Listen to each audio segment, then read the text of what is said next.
你的也有打到，打到你了。没有他。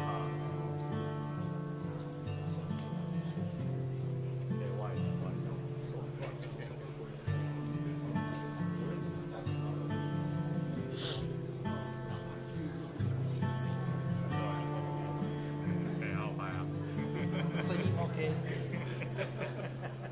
那画面自己去接，跟声音接在一起，太过分了吧？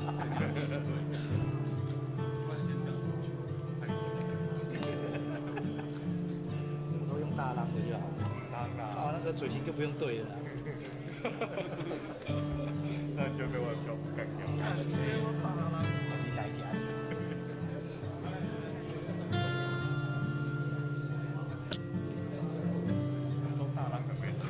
没诚意，太没诚意。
一样的，我就是一样的。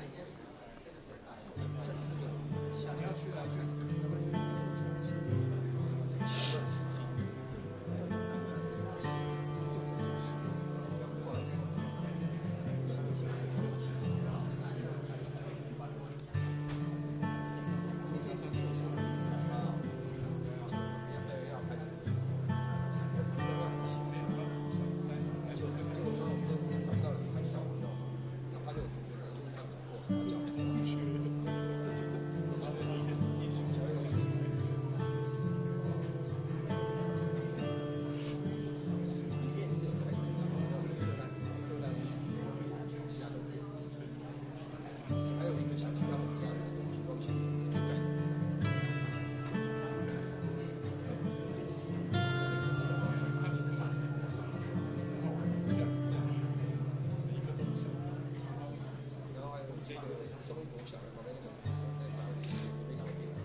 各位来宾，在这边再次的提醒大家，今天活动进行当中，请不要拍手、鼓掌，同时也请记得将您的手机转为静音模式，谢谢。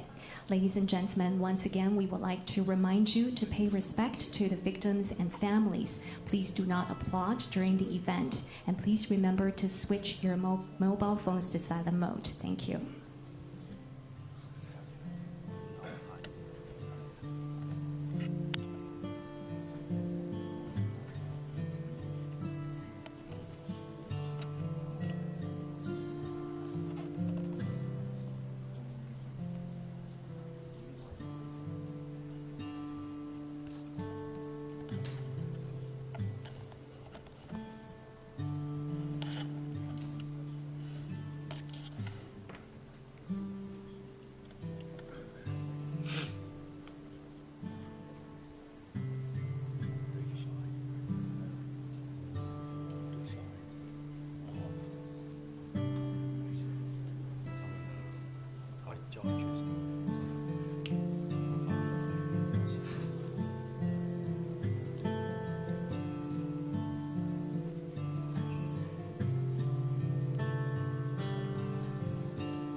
各位来宾，总统已经抵达会场。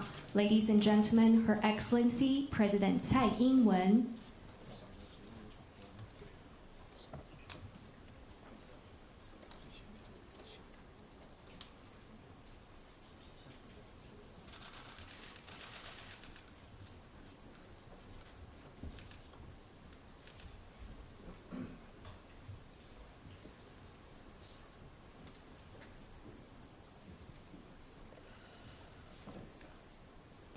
各位来宾，欢迎莅临由台湾民主基金会驻台北以色列经济文化办事处以及德国在台协会所主办的2024国际犹太大屠杀纪念会。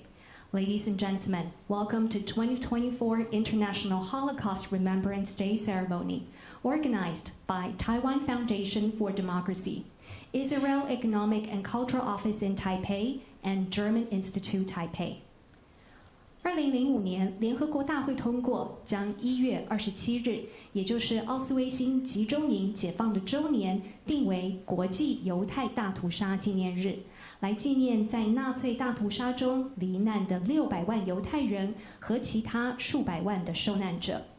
In 2005, the United Nations designated January 27th, the anniversary of the liberation of Auschwitz concentration camp, as International Holocaust Remembrance Day, to honor the 6 million Jewish victims of the Holocaust and millions of other victims of Nazism. 在台湾驻台北以色列经济文化办事处以及德国在台协会，也从2016年开始，每年都会举办纪念活动，希望让台湾的社会也能够了解这段历史和人权课题。Since 2016, the Israel Economic and Cultural Office in Taipei and German Institute Taipei have co-hosted events in Taiwan each year, not only to commemorate the International Holocaust Remembrance Day, but also for the Taiwanese society to learn more about the Holocaust and its significance in the advancement of human rights.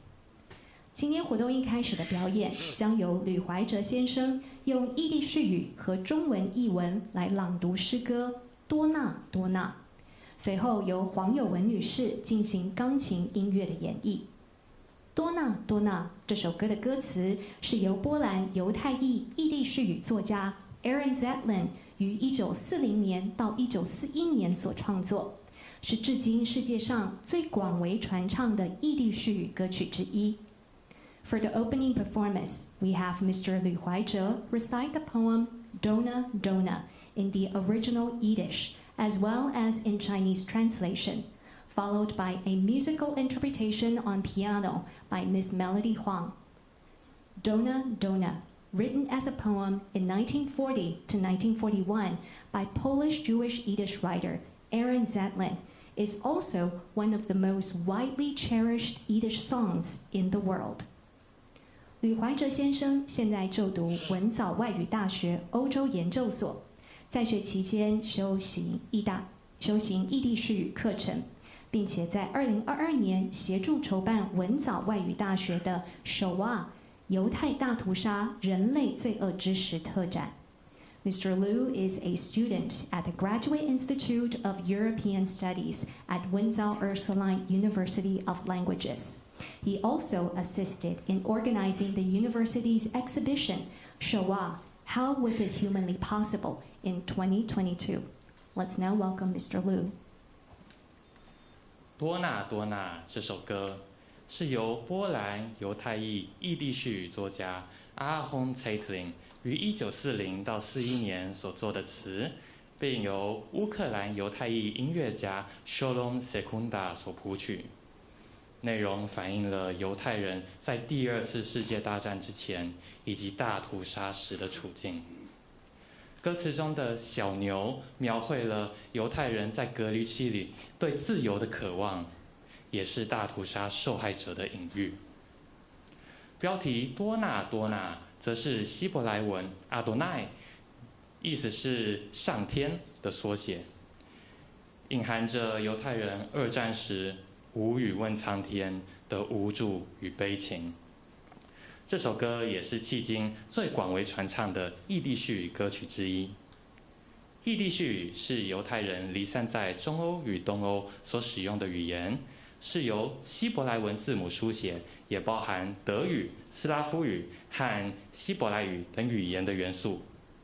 在二战时被屠杀的600万犹太人当中，大部分是以异地式语为母语，而这个语言现在也在世界各地特别受到保护。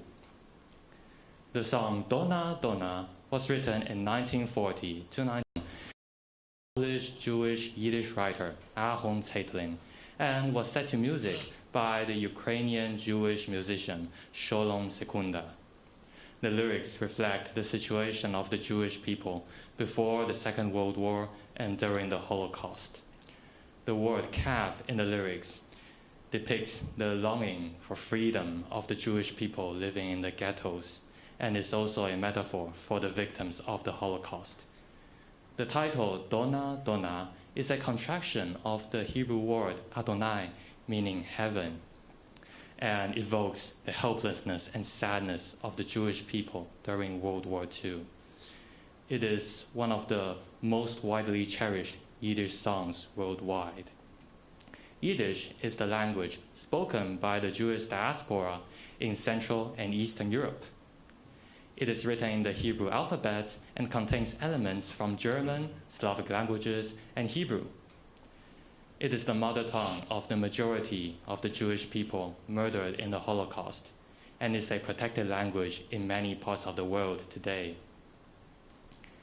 现在我要朗诵多纳多纳的异地式语歌词以及中文翻译。Donna Donna von Ahon Zeitlin. Eufen voll liegt das Kälbel, liegt gebunden mit der Strick. Heuch im Himmel flieht das Schwelbel, dreht sich hin und Krieg. Lacht der Wind im Korn, lacht und lacht und lacht. Lacht ob Tag, ganzen mit der halben Nacht. Schreit das Kälbel, sagt der Bäuer, welcher hastig seiner Kalb, woll's gekehrt zu sein, a Vogel, woll's gekehrt zu sein, a Schwalb. Bittne Kälber tut man binden, und man schleppt sie, und man schecht. Wer's hat Fliegel, flieht a Räuf zu, ist bei keinem mit kein Knecht. 一头小牛五花大绑地躺在马车上，一只燕子高兴欢喜地在高空中来来回回恣意飞翔。风儿在玉米田里肆无忌惮地笑着，笑声整天回荡着，直到夜半。多纳多纳多纳。小牛哭诉着，农妇说：“谁叫你是头小牛呢？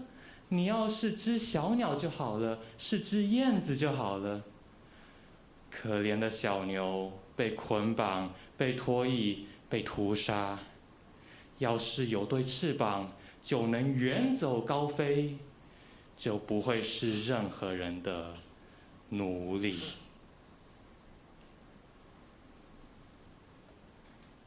谢谢吕怀哲先生 ，Thank you very much to Mr. Liu。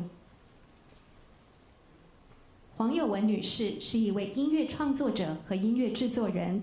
2021年获得好消息电视台的全球诗歌创作金传奖。2022年12月举办了第一次个人圣诞音乐剧的演唱会，目前经营 YouTube 自媒体。Miss Melody Huang is a singer, songwriter, producer, and winner of Good TV's Golden Legend Award for her original gospel song, Beauty Arise, in 2021. In December 2022, she had her first original Christmas musical concert, Never Fails, in Taipei 101. Melody currently produces media for her YouTube channel.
Thank you for that beautiful performance.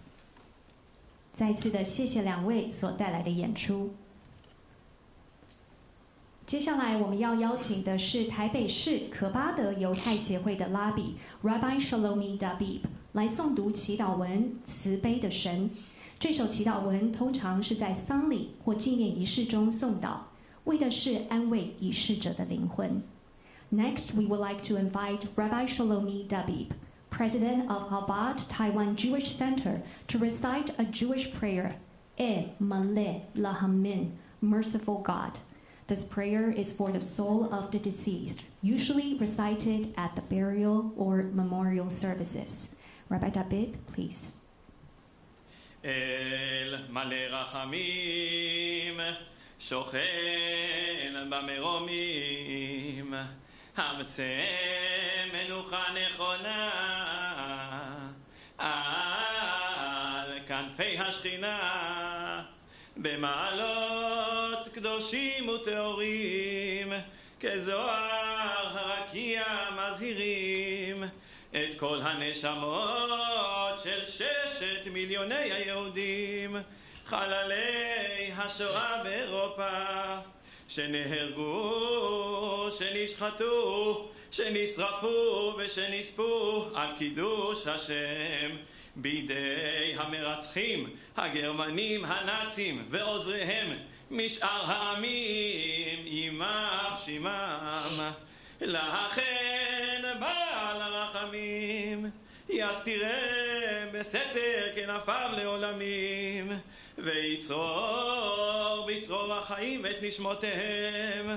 השם הוא נחלתם, בגן עדן תהא מנוחתם, ויעמדו לגורלם לקץ הימים, ונאמר אמן. Thank you, Rabbi Dabib. Please take your seat. 紧接着进行点烛仪式，来纪念纳粹德国期间遭到屠杀的受难者。在右侧的荧幕将会同步播放说明每支蜡烛的含义。We will now light 6 candles in memory of those who were murdered during the Holocaust. The screen on the right will display the meaning of each candle being lit. To begin with, we would like to invite member of the Knesset, Mr. Boaz Toporowski. 首先由以色列议员 Boaz Toporowski 点亮第1根蜡烛。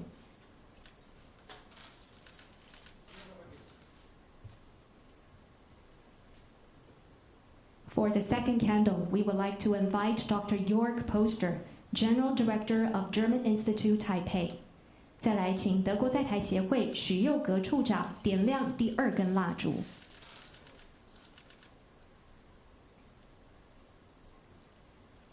For the third candle, we would like to invite Representative of Israel, Maya Yaron. 请以色列代表尤玛雅点亮第3根蜡烛。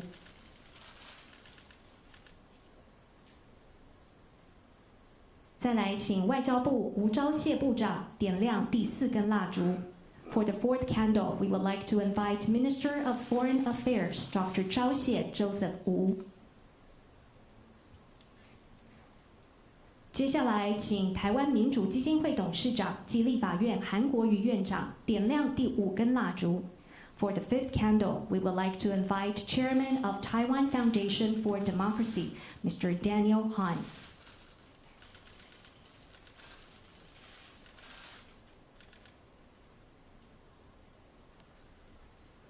最后，恭请蔡英文总统点亮第6根蜡烛。For the sixth candle, we would like to invite Her Excellency President 蔡英文。谢谢，请总统留步。接下来进行合影。We will now take a group photo. 请各位一起看中间的摄影镜头。Please look into the camera in the center. Thank you. Please remain on the stage. 接下来，请总统府林佳龙秘书长上台一起合影。We invite Secretary General to the President, Mr. Lin Jialong, and also members of the Knesset to the stage for another group photo. 同时，我们也邀请3位以色列国会议员一起加入合影。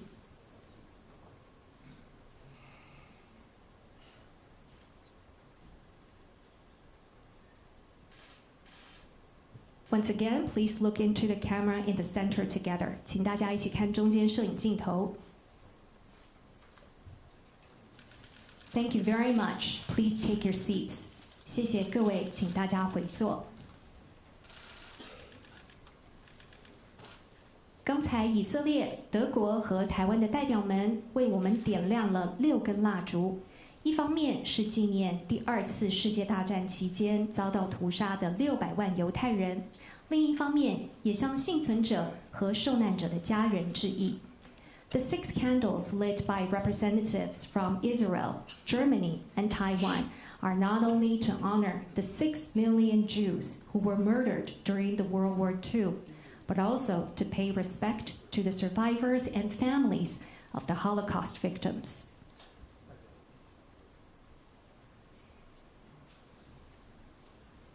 接下来，让我们邀请德国在台协会许佑格处长上台致辞。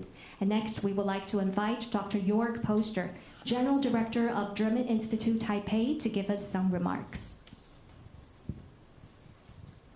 Excellency, President Tsai, Secretary General to the President, Dr. Lin佳龙, Minister of Foreign Affairs, Joseph Wu, Chairman韓國瑜,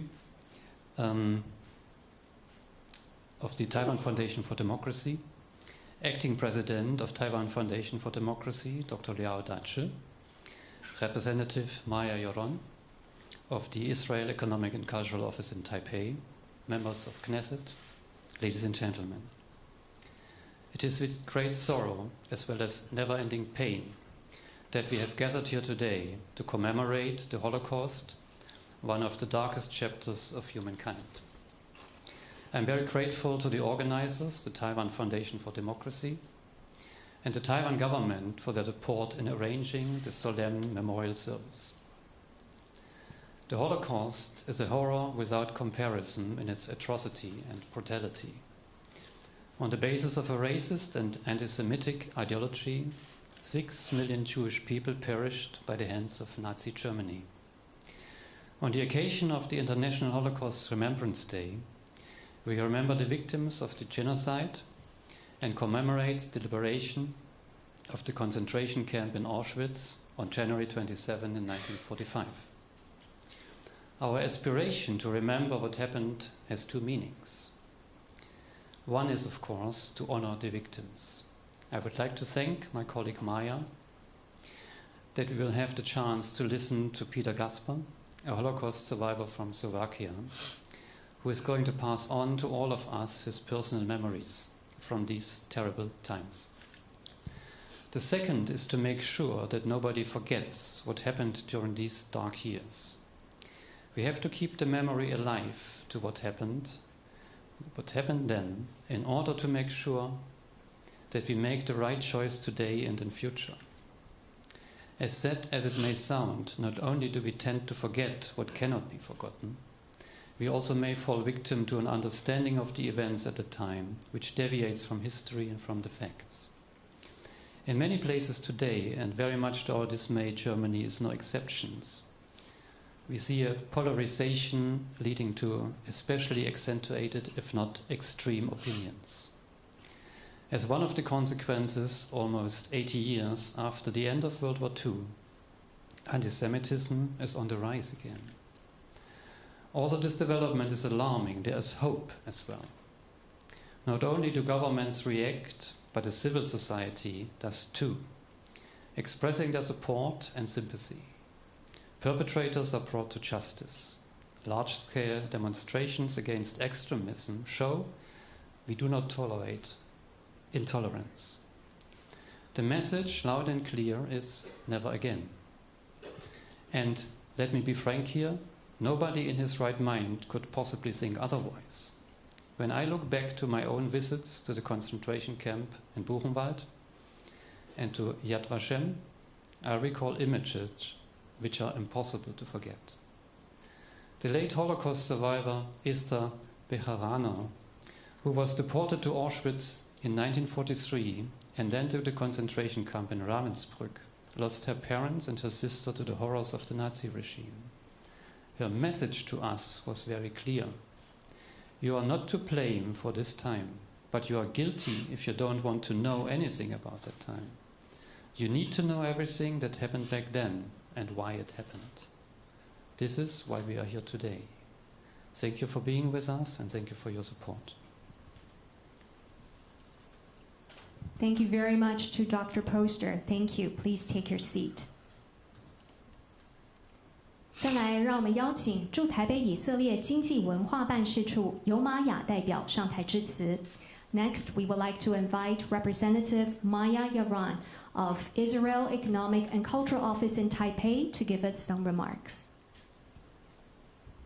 Her Excellency President Tsai, Chairman of Taiwan Foundation for Democracy and President of Legislative Yuan, Mr. Han, Secretary General to the President, Dr. Lin, Minister of Foreign Affairs, Dr. Wu, Acting President of Taiwan Foundation for Democracy, Dr. Liao, Director General of German Institute Taipei, Dr. Polsner, honored members of the Israeli Knesset, Mr. Jeffrey Schwartz, ladies and gentlemen, thank you for being with us today.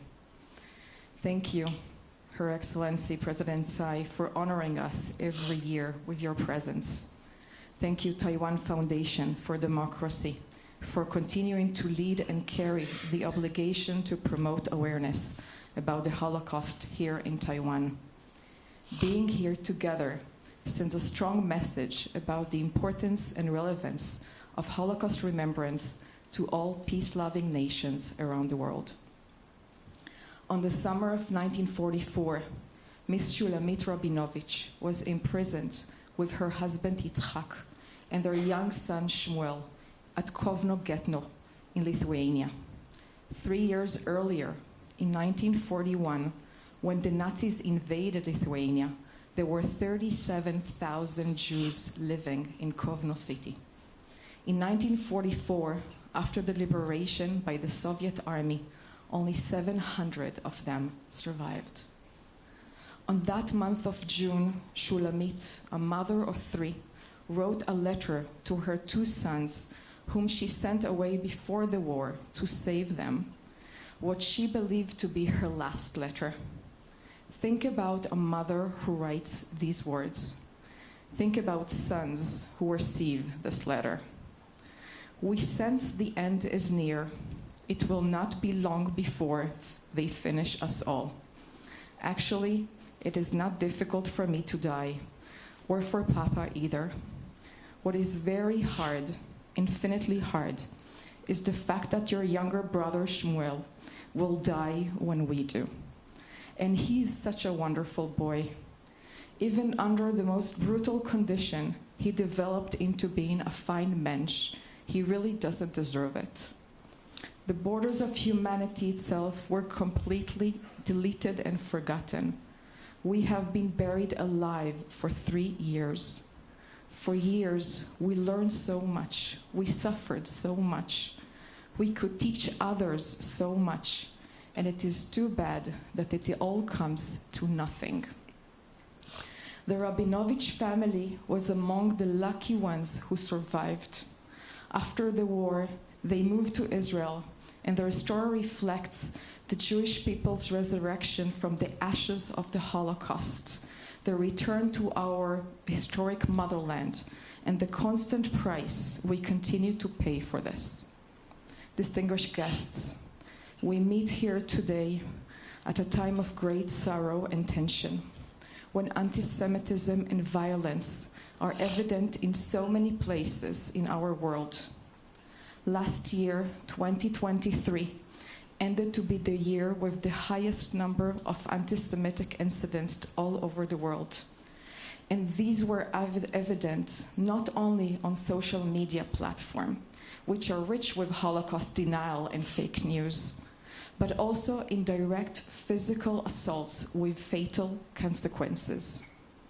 7 months ago, on October 7, my country was severely attacked in a tragic reminder of how hatred, evil, and dehumanization looks like.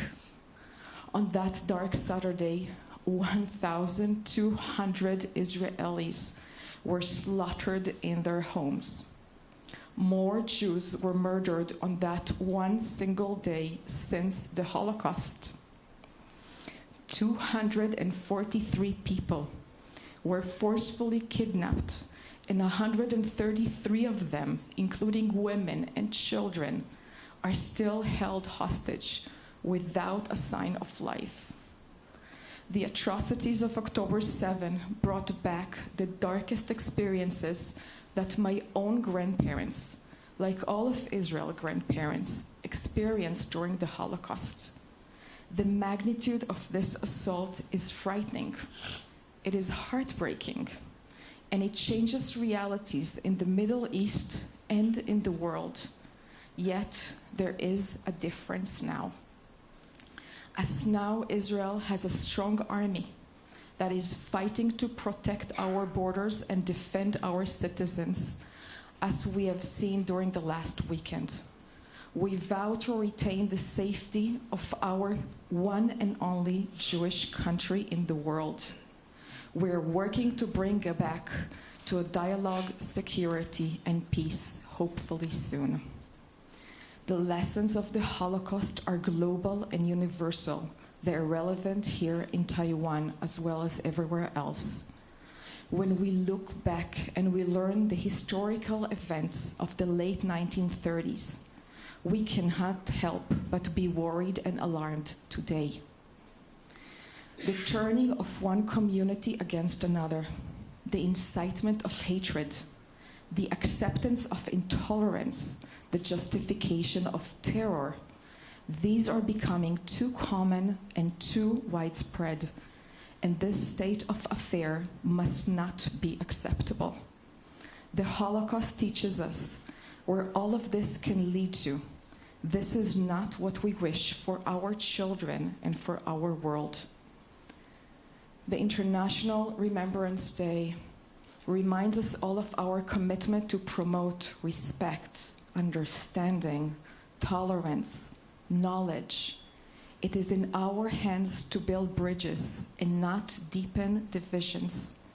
Hope is crucial in this path. When we believe a better future is possible, we keep on trying to make a difference around us. Talking about hope, I'm delighted that our speaker today is Mr. Peter Gasper, who will soon join us from Melbourne. Peter's precious testimony carries important message. We must not give up trying to make our world better, even in difficult times, even when the flames of hope are dim. With this message of hope and tolerance, I would like again to thank you for gathering here today to tribute to the 6 million Jews who perished their lives during the Holocaust. We will continue working together for a better humanity. Thank you very much to Representative Yaron. Please take your seat. 如同犹代表所分享的，纪念犹太大屠杀对于全球所有爱好和平的国家来说意义深远。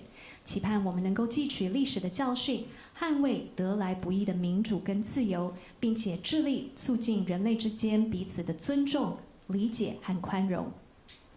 接下来，让我们恭请蔡英文总统上台致辞。And now, please welcome Her Excellency President Tsai Ing-wen. Representative Yaron, Director General Poster, Chairman Yu, Secretary General Lane, and Minister Wu, and honorable members of the Knesset. Distinguished guests, ladies and gentlemen, good afternoon. I would like to begin by thanking the Israel Economic and Cultural Office in Taipei, the German Institute, Taipei, the Ministry of Foreign Affairs, and the Taiwan Foundation for Democracy for co-organizing this important event. I also want to thank you all for making time to come here today to remember those who lost their lives in the Holocaust. We're also here to pay tribute to those who survived and to acknowledge the sufferings of all who were affected by the dark chapter of human history. I also want to take a moment to acknowledge Mr. Peter Gasper, who is joining us virtually today. I'm grateful for his participation in this year's event and for sharing his harrowing experience with all of us. Every year we come here together to remember those who perished in the Holocaust, as well as those who endured unimaginable sufferings because of this tragedy. We must pledge to never forget this period in history, while human dignity was cast aside for political ideology. We should also never stop fighting against discrimination and bigotry. We must also be reminded that there are still countless people who continue to suffer at the hands of authoritarian regimes and dictatorships. Just because they are of different ethnic origin, gender, sexual orientation, religion, or political ideology. In other words, there is still much work needed to be done.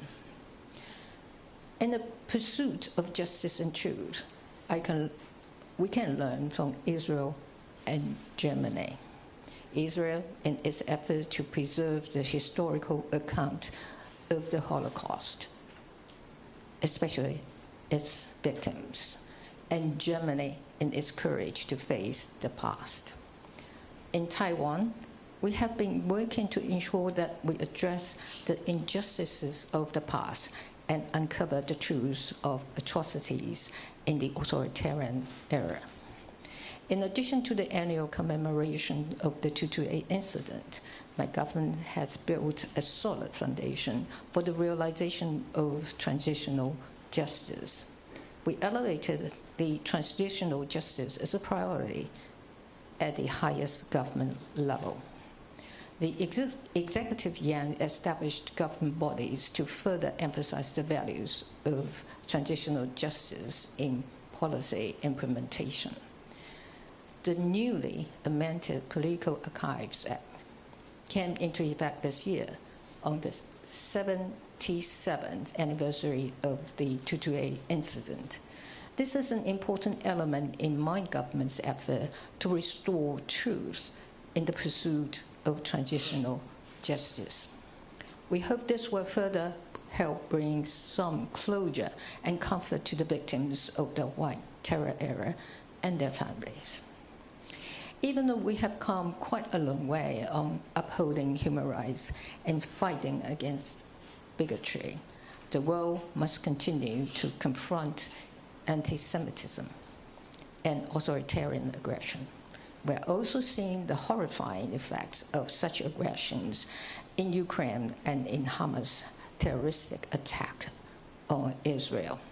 This is why we stress the importance of working alongside the international community to safeguard what we fought so hard to achieve, that is democracy, freedom, equality, and peace. As part of our collaborative efforts starting from 2021, the Israel office here, our Ministry of Education's Human Rights Resource Center, and Yad Vashem, Israel's World Holocaust Remembrance Center, co-organized workshops and held traveling exhibitions to raise awareness on the history of the Holocaust. We also continue to donate to Yad Ezra Lakaba, an NGO that works with our representative office in Tel Aviv to help provide daily necessities to Holocaust survivors. Through collaboration with our international partners, Taiwan has been proactively taking initiatives to enhance regional religious freedom, to fight against discrimination, and to promote equality. Taiwan will continue to be a strong advocate for human rights and democracy. History has taught us time and again that unity is imperative in combating hatred and developing understanding. As we are confronted with the growing threats of terrorism and authoritarianism, it is even more important that we work together so we can leave the world a better place for future generations. We owe it to the memories of those who lost their precious lives to a tragedy like the Holocaust, and those who sacrificed themselves to protect the value of democracy.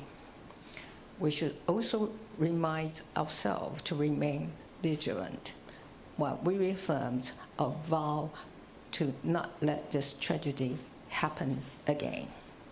In closing, I want to thank everyone for taking part in this meaningful event and for keeping the names and stories of the victims of the Holocaust living in our memory.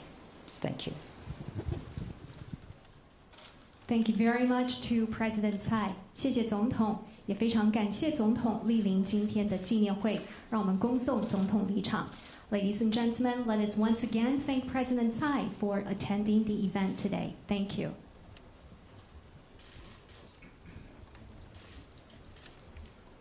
接下来，主办单位要邀请犹太大屠杀的幸存者 Peter Gasper 先生来进行线上的见证分享。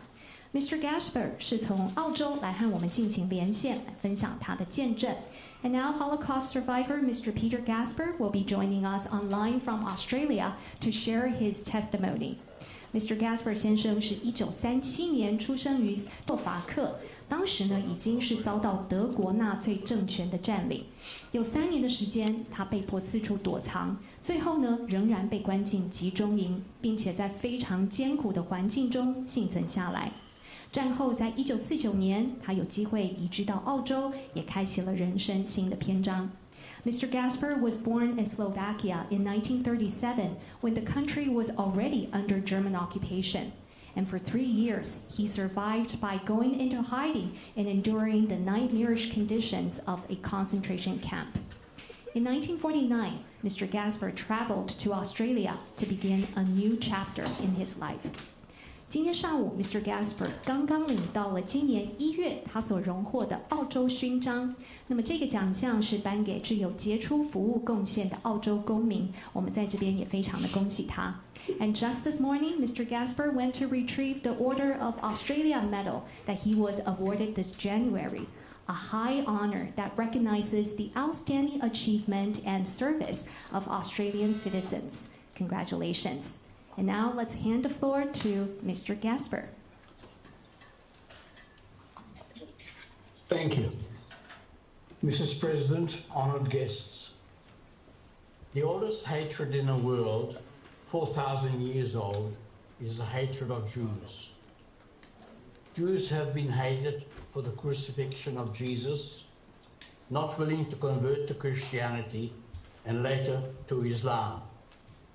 Over millennia, we were expelled from Rome, England, Spain, Portugal, and we ran for our lives from prejudice, discrimination, and murder in Persia, Iraq, Syria, all of North Africa, Russia, Poland, and all of what is today Eastern Europe. Grounds for hatred of Jews varied over centuries. Theological, social, economic. Until late in the 19th century, in Germany, the pseudo-scientific racial genetics developed an expression, anti-Semitism, a racial hatred that became the cornerstone of the National Socialist Party in Germany, the Nazis, as they became known, culminating in the rise of Hitler to power in 1933, and a monster wave of hatred. Through caricature, prejudice, and stereotyping of Jews, we were blamed for all unemployment and poverty that befell Germany as a result of losing the First World War and the subsequent worldwide Great Depression of the 1930s.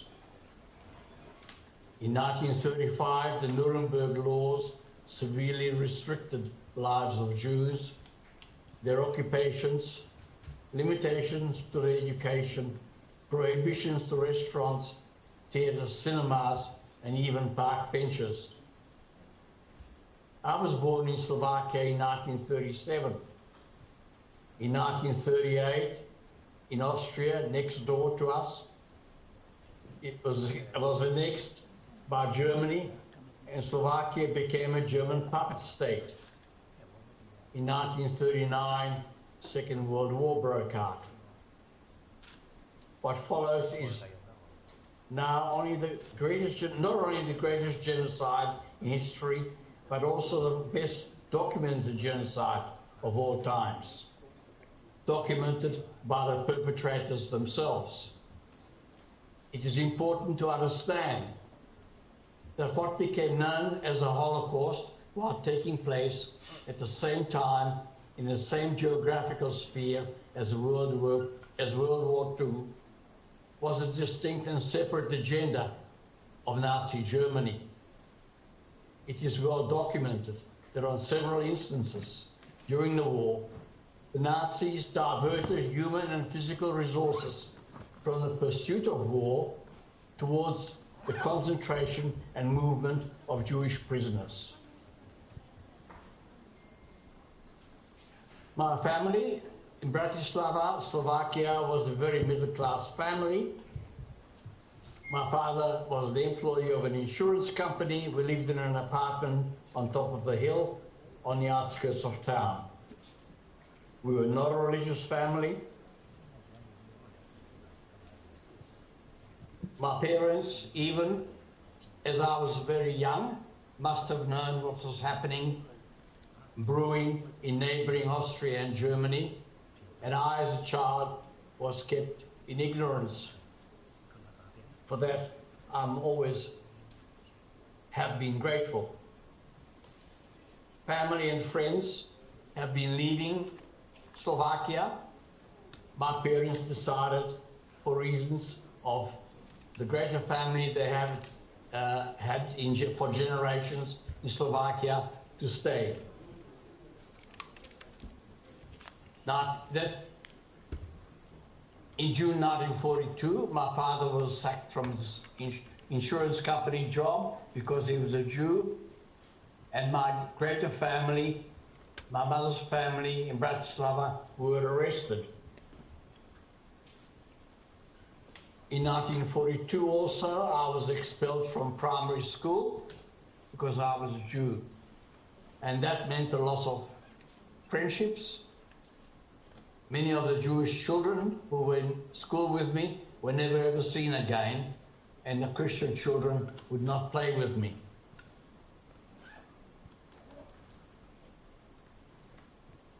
That same month, my parents decided to convert to Christianity in the hope that it would help them. Unfortunately, this was just another attempt, a desperate attempt to clutch at straws in the hope that we would survive. Finally, my father arranged with friends of his insurance company, in an insurance company, to hide us and protect us from arrest. We hid in their homes, in their cellars, in their attics, in their cupboards, the garden sheds, and also in nearby forests and orchards.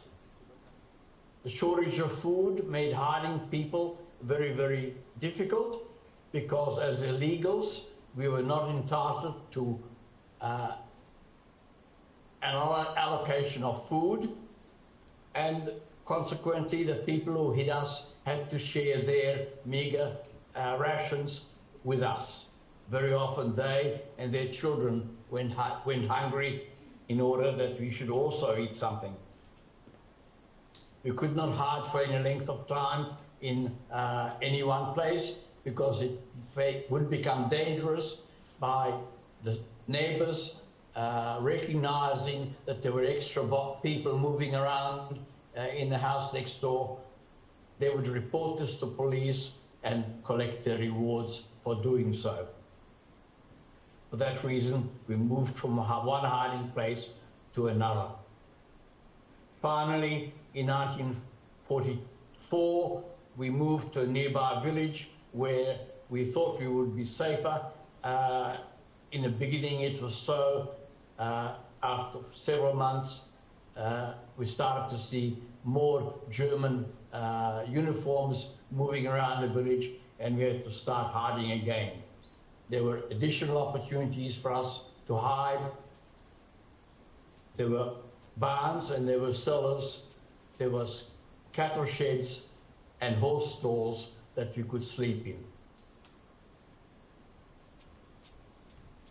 At the end of 1944, we found ourselves hiding in a hole dug out of the ground in the fields at the back of the farmhouse. 1944 winter was very severe, as Central European winters often are, minus 20 and 25 degrees and meters of snow everywhere.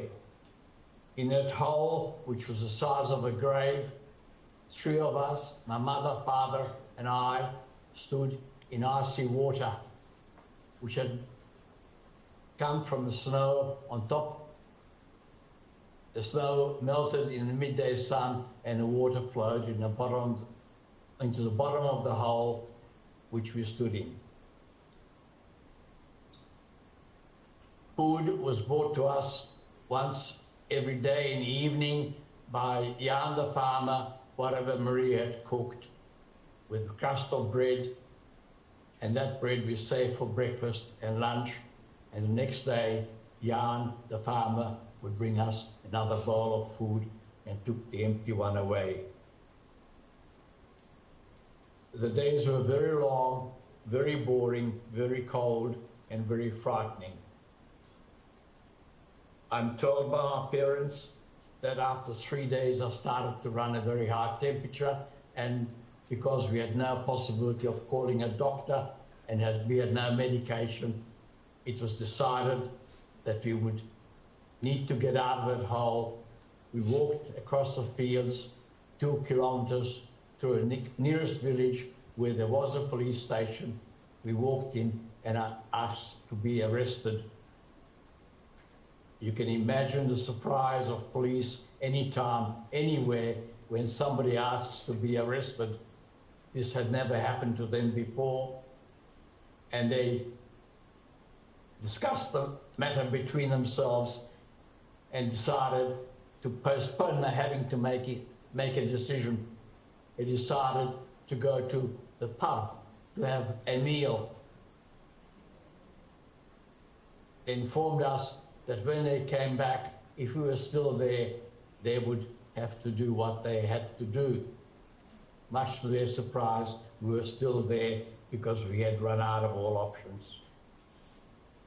We were sent to a collection camp where my mother and I were separated from Dad, and 2 days later, Mother and I were put onto transport.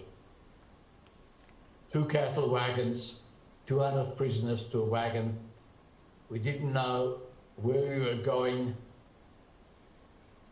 when we would get there, and what would happen to us when we did get there. In total darkness, without any food, and only a bucket of water to drink from, we traveled what seemed like 2 days, but we couldn't be sure. Finally, a train stopped, and we were told to get out. Unfortunately, not everybody that was loaded into that wagon was able to get out anymore. We learned we had arrived at a concentration camp called Terezin, which is about 60 kilometers north of what is today the capital city of the Czech Republic, Prague. Terezin, we were very, very fortunate to arrive in because it was unique amongst all the concentration camps in Europe.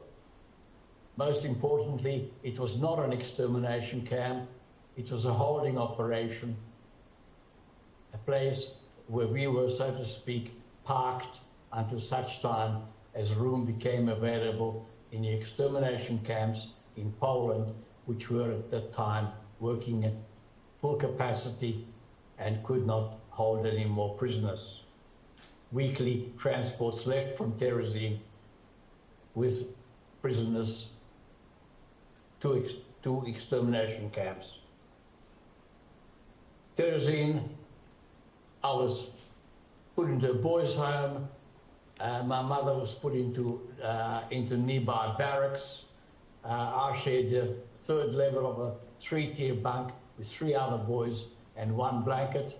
We got a bowl of soup in the morning with a stale crust of bread and the same ration again at night. In between, nothing. No education, no recreation, just boredom. And when you are bored, that empty stomach, the hole in your stomach becomes bigger and bigger. Cold, hungry, afraid, lonely. 40,000 people died in Terezin over the 3 years due to great congestion, malnutrition, and lack of any medical care.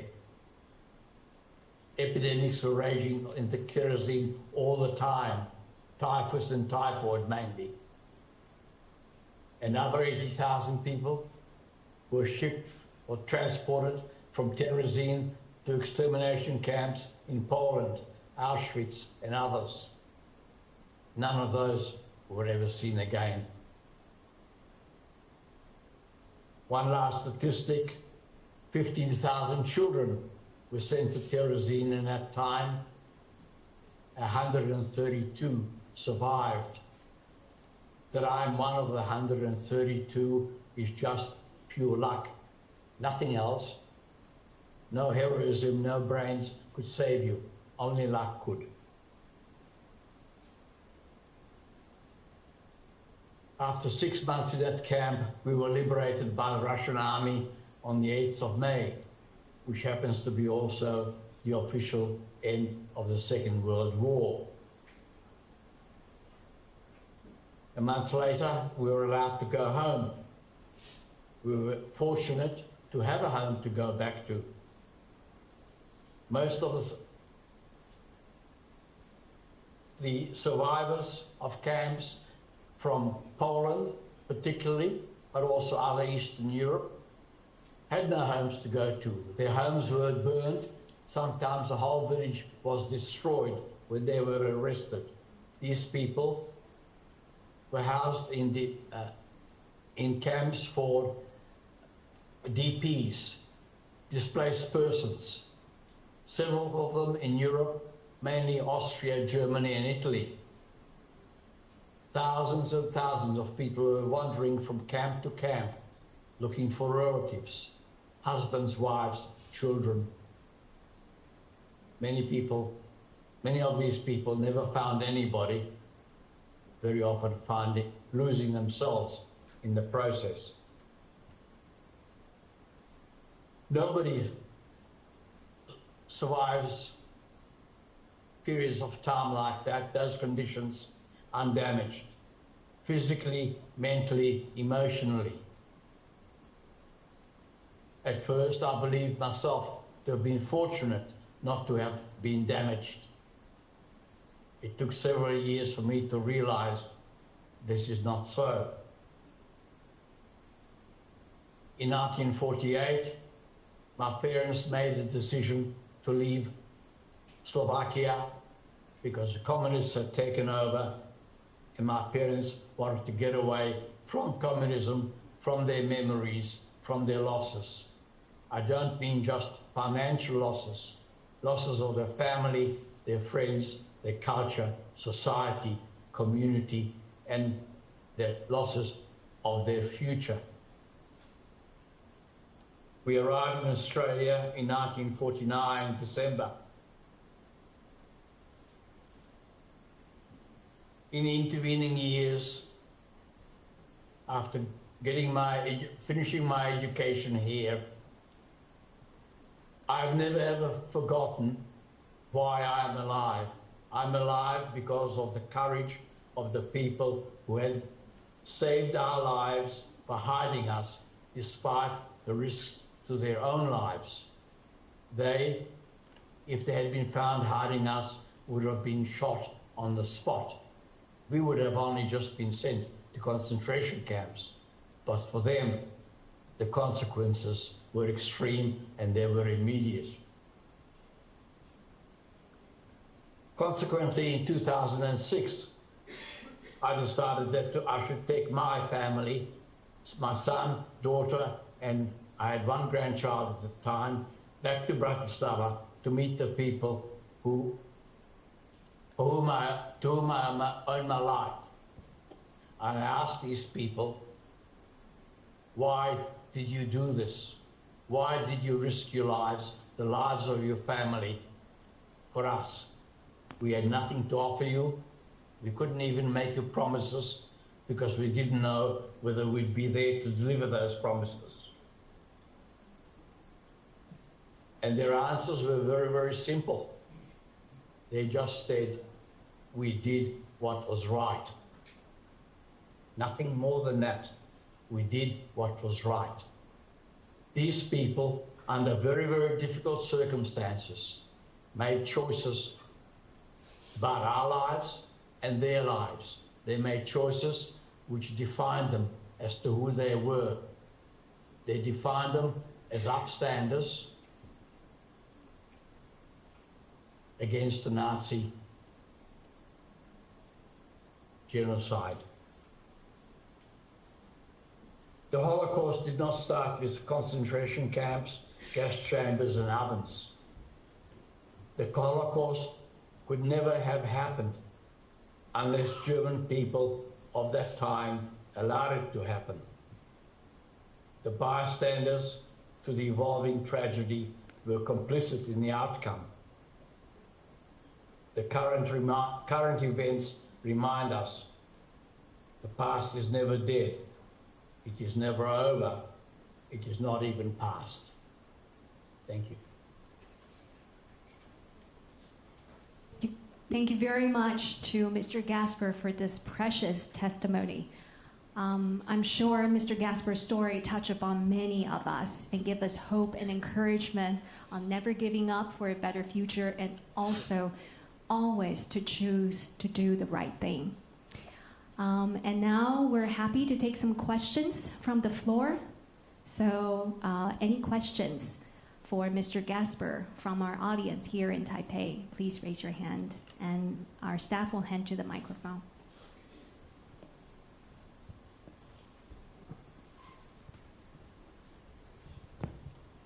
Peter, thank you for the testimony and sharing. May I ask you, you were mentioning that you were moving from one place to the other. How did you know where to move? Was there a network of people? How was that going on? If you can share some more. My father had arranged with several of the colleagues from the his colleagues from the insurance company to hide us. And yes, the non-Jewish people, the Christian people, could move around freely until curfew. 6 o'clock curfew came, but during the daytime they could move around freely, and they knew each other, and this way they communicated when it was time to move.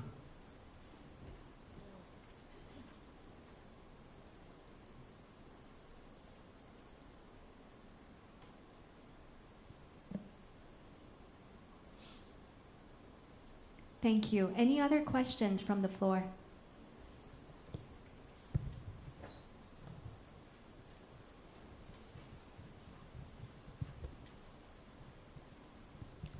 Thank you, Mr. Casper, for your testimony. My name is Jay Chen, Central News Agency's Taiwan's wire service.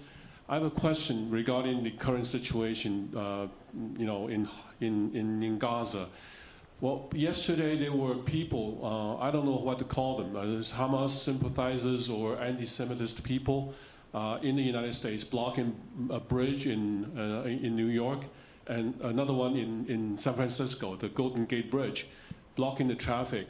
And as you must know, there are other protests around the world. What do you think of the situation? Is it because of they're doing such a good job with propaganda against Israel, or what is it? What do you think of the situation, and what does the world, the rest of the world, should think about it? Thank you. Thank you. I will not comment about current events. I'm not here to do that. I'm here to give my own testimony. Clearly, the current events are of great concern to everybody, not just Jews. Everybody should be concerned because, as the very common saying is, Jews are the canary in the mine. When it happens to Jews, it will eventually happen to other people in the world as well. So yes, I'm very much concerned for, not so much for my life at this age, but for the life of my children and my grandchildren, and I hope that the current situation will improve. Thank you. Any other question? Yes, please. Thank you. Mr. Gaspar, thank you so much for your testimony, which is so important. And you said very correctly about the events of today, where it concerns everyone. And the wise man said once that you write the future with the ink of the past. Unfortunately, when it comes to Jews, what has happened on the 7th of October, when we see it again, this hatred of Jews. Now, our president, Mr. Herzog, said something that I usually don't agree, but this time I agree with him.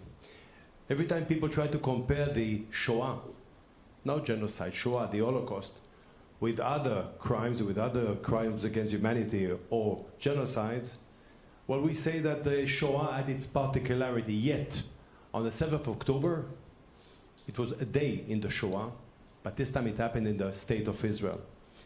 And I think that on behalf of the Israeli parliament, to your generation, to you survivors, I have to say one thing, that we are so sorry that you had to live it again, if it was for one day, because during the Shoah, during those atrocities, you had to hide. This time, Israel responded. On the 7th, maybe the state was half asleep, maybe even more. But on the 8th, it was awake. And it was awake, and it was Israel winning again, and Israel defeating its enemies. Still, it's not over yet. We have to bring our hostages back. But we need also this victory for your generation, because I think that you suffered enough, and we disappointed you on the 7th with the never again. But today in Taiwan, I will tell you back there in Melbourne, that from Tel Aviv, Jerusalem, and all over Israel, we promise again, never again. Thank you so much. Thank you for your remarks. Thank you. Do we have any other questions from the floor?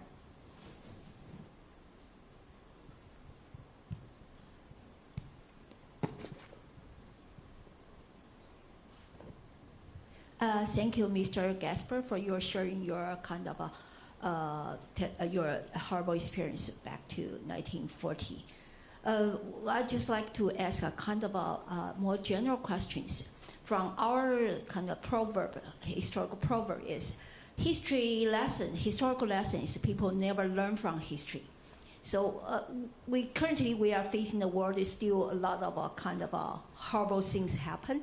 And just like our media mentioned about the current event happened to the Gaza.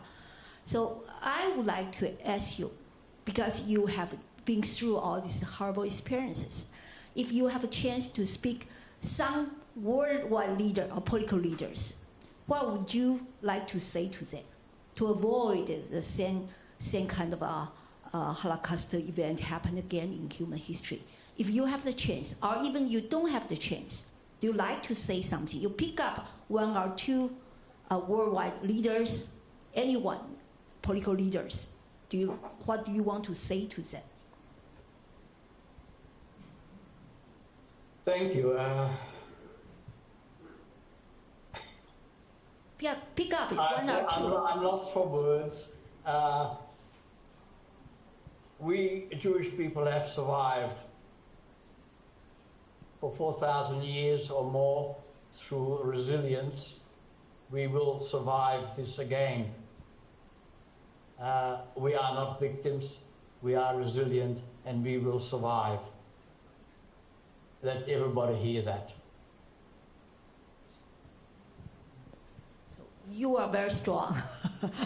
Okay, do you have any, do you know about Taiwan? Do you want to say something to Taiwanese people?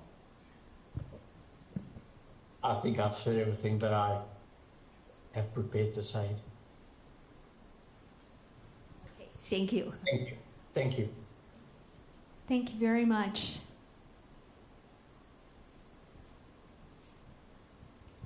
Well, thank you very much to Mr. Gasper, and thank you once again to all the questions being asked from our audience today. Thank you once again to Mr. Gasper for taking the time to speak with us all the way from Australia. And we wish you good health and all the best, and congratulations again on receiving the Order of Australia Medal. Thank you. Thank you for your time. Thank you very much for honoring me, giving me the opportunity to speak to you. Thank you. Thank you. Goodbye. Goodbye. 各位来宾，我们今天的纪念会活动到这边圆满的告一个段落，非常感谢大家的参与。Ladies and gentlemen, this concludes the event today. Thank you very much for joining us. 我们今天聚在一起，不只是要纪念犹太大屠杀的历史，同时也期许大家持续的努力，为我们的后代建立一个更自由、更有包容力的社会。We gather here today not only to remember the historical meaning of the Holocaust, but also to remind us to continue striving to build a more tolerant and free society for our future generations. 再一次谢谢今天大家在我们的莅临，离场的时候也请记得您随身携带的物品。祝福各位健康、平安、顺心。Thank you once again for joining us. Please don't forget your personal belongings as you leave. Thank you and good day.